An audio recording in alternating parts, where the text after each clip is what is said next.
Krásný den, přátelé, příznivci realit, fanoušci projektu Ženy v realitách, moji milí klienti, drazí kamarádi a všichni lidé, kteří jste tento rok přišli do mého života a už jste se v něm natrvalo usadili. Jmenuji se Ivana Cikánková, jsem zakladatelkou projektu Ženy v realitách a chtěla bych vám všem poděkovat za tento rok, který byl pro mě rychlý, objevný, inspirující, plný zásadních změn v mém životě, které mohly nastat pouze za jednoho jediného předpokladu a o ten bych se s vámi chtěla teď podělit.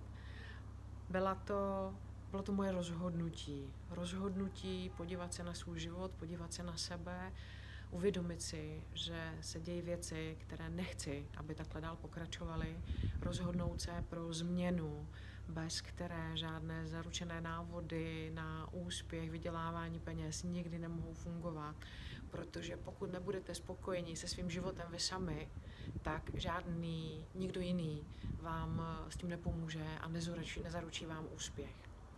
Já jsem tu odvahu našla a jsem za to nesmírně vděčná a moc děkuji všem, kteří se na tom podíleli.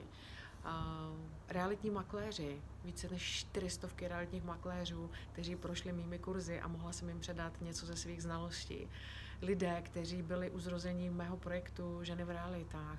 Lidé, kteří se mnou sdíleli moje strachy, moje neúspěchy, pomáhali mi se na věci podívat jinak a postavit se víc na vlastní nohy. Vám všem bych chtěla ze srdce poděkovat. Svojí rodině, svým blízkým, i svým klientům, bez kterých by tady nebyla a nemohla bych dělat tuhle krásnou práci realitního makléře. Přeji vám všem, abyste našli tu odvahu se nadechnout a vykročit do toho nového roku, který nám přináší neuvěřitelné příležitosti a možnosti trochu jinak, než jste byli doteď zvyklí. Chtěla bych vám všem popřát hodně zdraví, lásky, přátelství, pevných vztahů a odvahy do vašich životů. Mějte se moc krásně a budu se s vámi těšit na některých setkáních v tom roce příští, na který se velmi těším. Děkuju.